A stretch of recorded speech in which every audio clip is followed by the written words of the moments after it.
This is the People Class Podcast, the official podcast of the People Class. Show your support at patreon.com/thepeopleclass. Send us a shout out at the People Class on Twitter, and send us your feedback at thepeopleclass@gmail.com.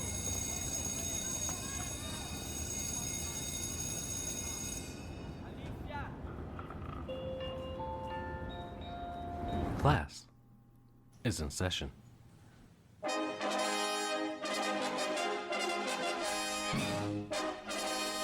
Welcome back to The Quad, recorded from the campus of Freedom University, located in Everytown, USA. Freedom University is now your home for weekly class sessions. Freedom University. That's FU to the corrupt politicians out there.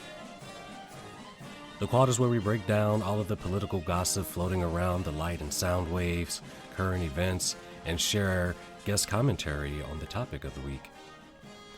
Today's Quad topic was suggested by the People Class Podcast's Twitter follower, at PussyRideGirl. If you're listening, I would like to thank you for your support and recommending a topic that you felt our quasi-mainstream independent media sources weren't doing an adequate job at addressing.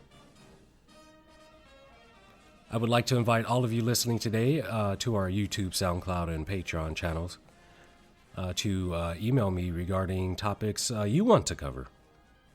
I think it's important to provide an avenue and an outlet for regular people to address their grievances and ideas. So please shoot me an email to thepeopleclass@gmail.com. And I also plan to release another Twitter poll to see if any of you out there would like to submit a 3 to 5 minute audio clip to be included as part of an audio collage of you telling the elite where they can stick it. If you would like to be included in this project, please send an email to thepeopleclass@gmail.com with the subject 15 Minutes of Flame. Today, I would also like to officially announce the People Class Podcast partnership with Who Are We Movement, or WHAM. Please be sure to visit the website, www.whoarewemovement.org, for more information and to inquire about membership. Let me give you an idea of what we stand for. The following are the demands for the working class by WHAM. Federally backed, mandated hazard pay for the duration of the COVID-19 pandemic to be retroactively paid through January 1st, 2020. Businesses should be reimbursed by the federal government through direct payment or tax write-offs. Hazard pay will be 1.5 times the wage per hour for an active employee, someone who is still clocking in, and 75% of their hourly wage for a non-active employee. Federally backed unlimited sick pay at employees' hourly rate. All workers, part or full-time, receive free and immediate full benefits. They want to ensure that no temps are hired without free and immediate full-time benefits. We are demanding that we provide all workers with personal protective equipment, or PPE, and training.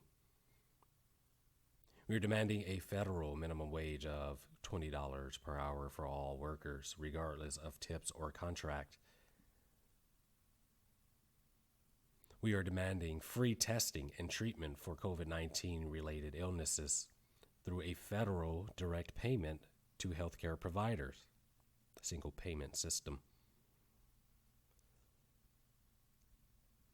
Last but not least, we are also demanding that all retail and grocery stores should rely solely on curbside transactions to prioritize employee and public safety from COVID-19. And if there's been any time that those services have proven their value, it is now. Here's the thing.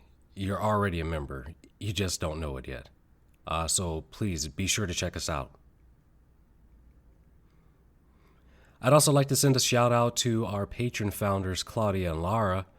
I thank you for supporting the podcast, the cause, and for trusting in our message. Now, I'd also like to invite you once again to our Patreon page. If you find any value in what we're doing here at the People Class Podcast, please subscribe and help support the cause. Today's topic is one that is near and dear to our resident political consultant, Brian Newton's heart, as we will be talking about the failures of centrism. How are you doing today, sir? Yeah, don't you mean the heroes? Yeah, it's the heroes bill. Yeah, right? It's not mildly depressing. It's very depressing, the fact that this is the best that the Democratic Party has to offer. It's like, we know what the Republicans are about. They wear their bootlicking oligarchy on their sleeve. But when Nancy Pelosi, who's the leader in the House, arguably our only source of power right now, our quote unquote source of power, is the best she can offer is like extensions of the Cobra program, which, even as Bernie Sanders pointed out, is more expensive than simply like allowing for people, furloughed and unemployed workers, to be put onto Medicare. It's gross. It's just gross. They don't care about working class interests. They don't know working class interests. And when people are literally screaming at them to do more, whether it be on the right or the left, they just kind of like turn their noses up to it. Yeah, I call their actions flexing at this point, right? I mean, Nancy Pelosi showing off her premium ice cream and her luxurious fucking mansion. That's just rubbing their wealth in our faces, especially when families are losing income and going hungry right now. I feel you. Like, honestly, I'm a little dismayed. That third stimulus bill that passed without our consent or consideration. We weren't even offered a vote on it, and it passed a couple of days ago. This bill essentially bails out the lobbyists, the guys who manipulate the laws against us. And the passing of this bill solidifies the American oligarchy's foothold as an authoritarian government. What are your thoughts about that? Yeah, and then we got like turtles on the demonic turtle on the right with Mitch McConnell, who's like, "Oh, I apologize because I didn't believe that the pandemic is as bad as it is." He's just doing that to stave off his reelection. He knew it was awful, and he knew exactly what he was doing for the reason. But this is also actually better than the Democrats at playing politics. The fact that the Republicans will at least pretend like they're remorseful. True, the Democrats just tell their base, like, shut up and be serious. You never hear the Republican politicians tell their base, shut up. It's hard for me to criticize the Republicans. I mean, Republicans do what Republicans do, and we know who they are. The problem is the elephants in donkeys' clothing posing as Democrats here. But centrist, profit-driven Democrats. That almost falls in line with the centrist angle. Yeah. Mm-hmm. I always use this analogy, like, it's not even far from the truth, but we're at war, we're fighting Nazis, if literally the people who are quote unquote on my side are in the way of my sights when I'm pointing my gun at the Nazi, I have to get mad at the person who's fascist. I'm like, get out of the way. I need to hit this fascist. And you're in my way. At this point, before we really jump into the failures of centrism, I'd like to invite you to the People Class Podcast Patreon, as I've uploaded a terms database for those new to the political arena and the jargon of the sector. I understand that not everyone listening understands what centrism means, so I'll give you the definition as cited by Wikipedia. In politics, centrism is a political outlook or specific position that involves acceptance or support of a balance of a degree of social equality and a degree of social hierarchy, while, and this is their principal ideal here, opposing political changes, which would result in a significant shift of society strongly to either the left or the right. And this can be punctuated right now with, the Depression era talking points that we are having today in 2020, 50 years after the Dust Bowl. I'd like to note that this polar spectrum fundamentally remains the same. But the ideas adopted by any given party is relative to the social climate of the time. I hope that makes sense. So as far as the political spectrum, Democrats on the left, Republicans on the right. Since the 80s, we have seen both parties move toward the conservative extreme, which is the right-wing, profit-driven ideals. I argue that Democrats have abandoned the left wing completely and migrated to the right. And if Democrats are adopting and peddling conservative policies, they are no longer ideologically Democrats. It's an oxymoron of the greatest degree. How do you explain that, Brian? Interesting, because I was just in a quote-unquote conversation or Facebook argument with someone over the past couple of days. You might have seen this, but the person claimed to be a Democrat. Mm-hmm. And obviously, when you're on an online discussion, you just have to take certain people at their word. I mean, be skeptical, but just take them at their word. But this person was also using a lot of rhetoric and terminology that favors more the conservative right-wing perspective of America, like throwing about I want to be I just want handouts, that he pulled himself up by his bootstraps and stuff of that nature. Mm-hmm. And I'm thinking, if you're claiming to be a Democrat, how can I tell the difference between you if you're using this exact same rhetoric and reasoning that Republicans would use? And I think fundamentally that is the problem we have in American politics with the Democratic Party, that too many people see themselves center of the center. And some people, even within the Democratic Party, think they're center right, but at least that makes them better than the far right Republicans. And I'm like, this is why we can't get anything done. Because as we were talking about before with the stimulus package, the left-wing position should be rent freeze or rent stoppage. Correct. Hazard pay for all workers, guaranteed income for everybody, and Medicare for all. That should be our starting position. Mm-hmm. But under the thinking of a centrist, it is that those things are untenable and unrealistic. Thus, they shouldn't even be uttered. Correct. Which is why I believe the best concession we have ever gotten from these centrist Democrats is environmental protection. And we see how sad of a state the EPA is in. Yeah, and too often their even idea of protection is well, we want to protect the environment, but we also don't want to hurt corporations that pollute. We don't want to hurt their financial interest. And I'm right.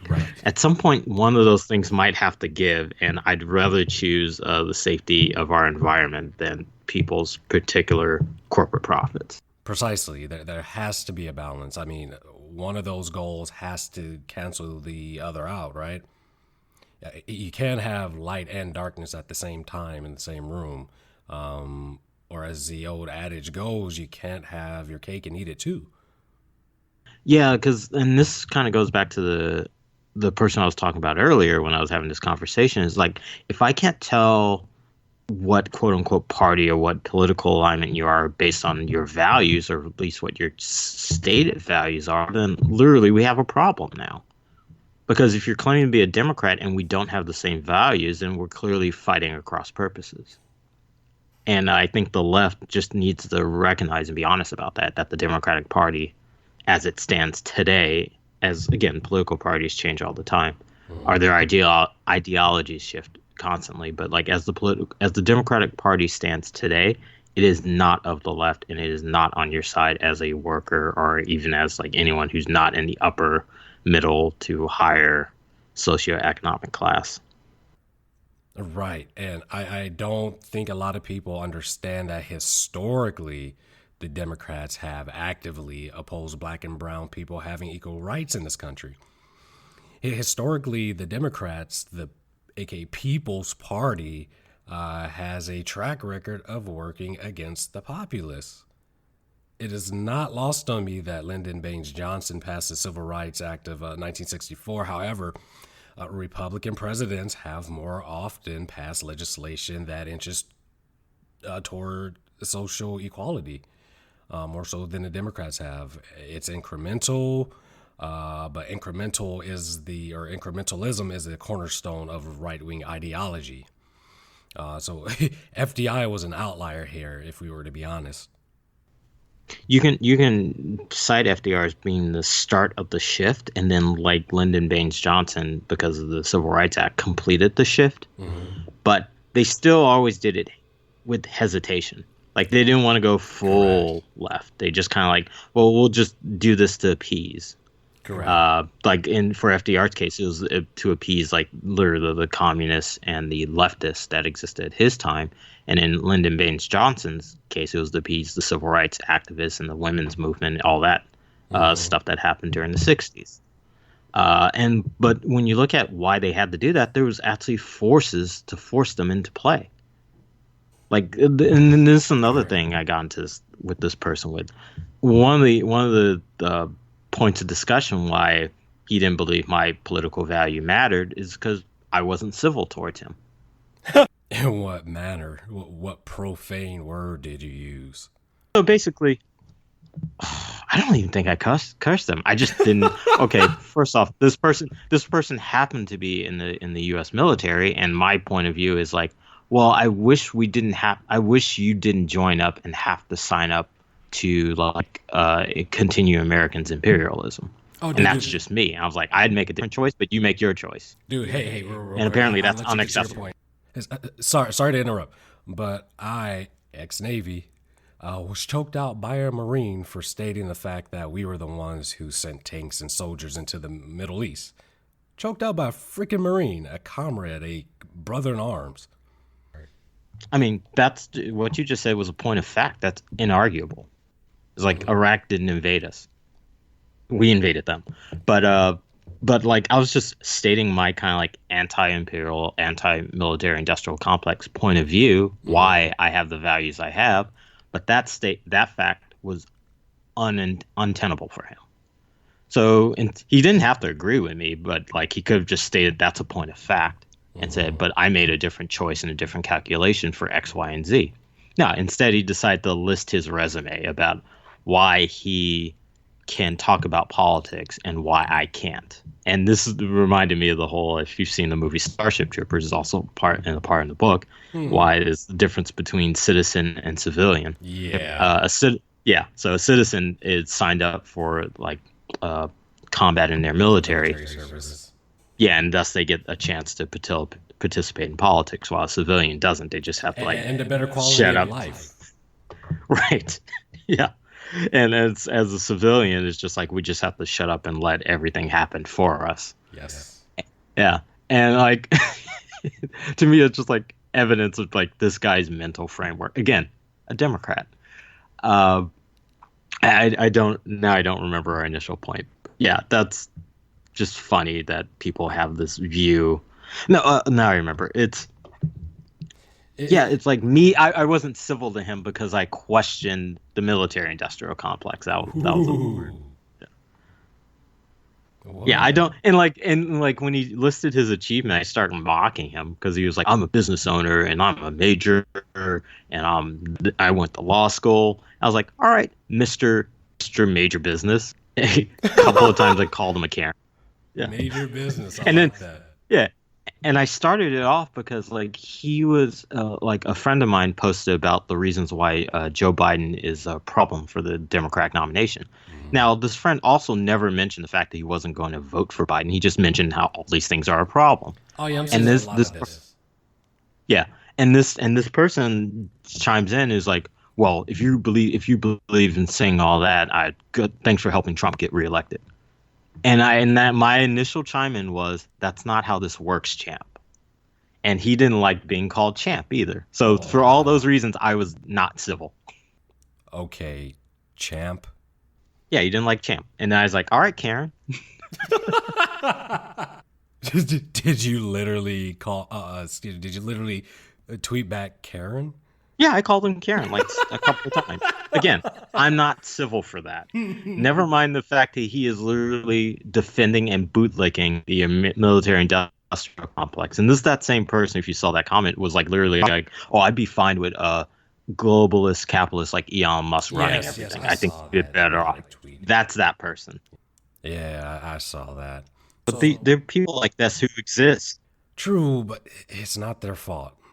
If you were born in the '80s or after and didn't reach maturity until the '90s or later, the Democrats, as you know them, are fundamentally not the same Democrats your parents or grandparents were governed by or supported. I mean, in a functioning government, he would just be perceived as like a run-of-the-mill Democrat if they Democrat. actually believed in supporting working class issues at all. I'd like to pause here for those of you listening. I plan on covering the New Democrats, New Democratic Coalition, and Blue Dog Democrats in future Freedom University class sessions. So please head over and subscribe to our Patreon, YouTube, and SoundCloud to keep up with the latest. So once again, there is a shift in the Democratic Party sometime after around, excuse me, Jimmy Carter's administration toward the mid to late 70s. We then see the Democrats drag the goalposts along with them, making anything left of them liberal, or dare I say, the communist extreme during the Reagan administration in the 80s. There is officially the start of a new faction. You may have heard some of these names before. The Democratic Party birthed the New Democrats, also known as the New Democratic Coalition or Blue Dog Democrats. Hell, the term blue dog sounds almost synonymous or connotates, the image of blue collar workers. And this is very misleading by the inclusion of Democrat in the naming conventions here. So the point I want to make is if you were born in or after the 1980s, you were indoctrinated into a political system that made you believe the New Democrats were representative of the social equality priorities, values, and morals that ideologically define what a Democrat is supposed to be. We didn't have access to the information we do today because, lack of internet. So we didn't know that these frauds were supporting conservative, corporatist, profit-driven interests behind the scenes. The New Democrats, New Democratic Coalition, or Blue Dog Democrats have completely abandoned the left-wing party's ethos altogether. So just really pay attention to the dialogue and the rhetoric on the social media, and you can really see this all play out, and how these people are still caught up in this left-right football team a support system that they have going on here. Now, I'll also even be so bold to suggest that Bernie Sanders is not a democratic socialist, although he coined himself one. On the outskirts of the political left-wing spectrum. Rather, he is an actual modern-day ideological Democrat. Yeah, I'm old enough to remember in the early 2008s how they called Obama a communist and a fascist sometimes. Exactly, and I don't agree with labeling Sanders a socialist, and most certainly not a communist. and then the Democratic base, or at least the establishment Democrats, barely did anything to kind of like back up that claim. Just like, hey, Obama's not a communist. He's actually to the right of Reagan, Ronald Reagan, on a lot of issues. Why would they give their positions away, Brian? Right. I'm sorry. That would be too much. Mm-hmm. But yeah, it's just silly that the fact we quote unquote always let the right or the Republican Party or the conservatives frame what is communism or socialism or even just working class interest in this way. And that's why Obama, even though he clearly showed what side he believes in, he always caved. And maybe saying it caved is the wrong way. Maybe he didn't cave. He did what he believed to be correct. He did what members of the new Democratic coalition would do, which former Democratic presidents William Jefferson Clinton and Barack Hussein Obama and the current 2020 Democratic nominee Joe Biden are card-carrying members. And I'm sure none of them would deny that they are members of this new Democratic coalition who align behind conservative ideas. And this is all in black and white, folks, on legitimate sources, not just dark web, deep state 4chan conspiracy sites. Just do a 10-second search on Google and let me know what you find at thepeopleclass@gmail.com. I implore you to do some research, and you can equip yourself with the education to debunk talking points for apologists or for those who are just misguided out there in the social media sphere.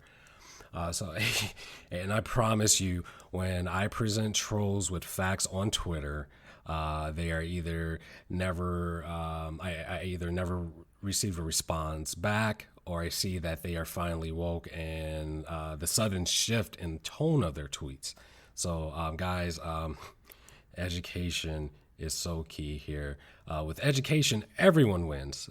Hashtag support our teachers unions. Well, we also know what the New Democrats initially started out as in the late 80s, early 90s, which was what Bill Clinton helped foster, is the third way. The third way. Go ahead and explain that to our listeners, Brian. So basically, third way politics came about when Bill Clinton, who was running for the presidency, I think in like 1992. Correct. Yes, 92. The Democratic Party was hurting because of the Reagan Revolution. They saw a tremendous rightward shift through the 80s, support towards capitalism, kind of destruction of the working class and the FDR politics that the New Deal created. Mm-hmm. So in order to prove that the Democrats can be just as tough on crime and just as hard on workers as the Reagan Revolution was, Yeah, exactly. Bill Clinton ran as a third-way Democrat, which was a Democrat that had none of the social failings that the Republican Party was often associated with. You know, being outwardly against LGBT, black and working class people, but still hard on the things that everyone should be against, which is poor people, crime. War on drugs, I guess like giving people bootstraps so that they can succeed. I never had boots. Yeah, under a meritocracy, good for business, not bad for business. Because like the whole time, everything about it is a response to Republican framing of Democrats. So I remember this, Republicans always painted Democrats as being weak, soft, not good for business, calling the poor, this is what almost lost Herbert Walker Bush his presidency, because he was seen as weak. This is why we went to the Middle East, guys. Yeah, totally. It's like I'm going to start a war to prove I'm not soft on these people. But yeah, so Clinton ran on that. He ran that he could be just as quote unquote tough and strident as the Republicans on many issues. So instead of using a left framing to prove why the more left position is correct, they decided to no, the right wing has some good ideas, and we're going to take a little bit from them. We're going to take a little bit from the left, and then that's the third way position. It's not right or left; it's center. So yeah, that's what Clinton started, and Obama helped codify that, because Obama is actually a brilliant political operator in many ways, where he is. Oh, I agree. Yeah, he ran to the left of like all these people, including Hillary Clinton when she ran in 2008. But then he governed just like a centrist, just like a third way politician, and then used the same arguments, but like because he gave us hope and change and under a black face. He gave us nothing. Because his party supports no dramatic change. Right. Fuck. He was absolutely about maintaining the status quo. And if you're a poor person, or if you're just a person of color or a woman, and in some cases LGBT issues, the status quo is untenable. Now, what he gave like LGBT people, specifically gay people, is the codification of marriage under our law. He helped that. Great. But like, if you also remember, he didn't come out in front of that. Literally, Joe Biden let it slip that Obama secretly supported something, and the media treated it for like a couple of weeks as like, oh my God, oops, how is that true? How could he say that? Because like marriage is between a man and a woman, and the religious right's gonna blow up. But then it's like, no, nobody cares. Everyone supports that already, and then they got it codified under the Supreme Court, thankfully. But it's like, it's one of these things where it's not like he was a champion for LGBT issues. He didn't like come on the stage like, this is going to be the law of the land, deal with it. Yeah, he kind of had to like let the case be known for itself. And once it got popular and tenable, then he came out in the back and it's like, yeah, I'm good for it. That's essentially akin to the breadcrumbs or morsels they decide not to throw away at the last minute and give to the family dog once they had their fill. Yeah, because he didn't run that way. Even in 2008, he was still running with the implication of it should be a states issue, not a federal government thing. Correct. They don't want to do anything that actually benefits the average working class person in this country.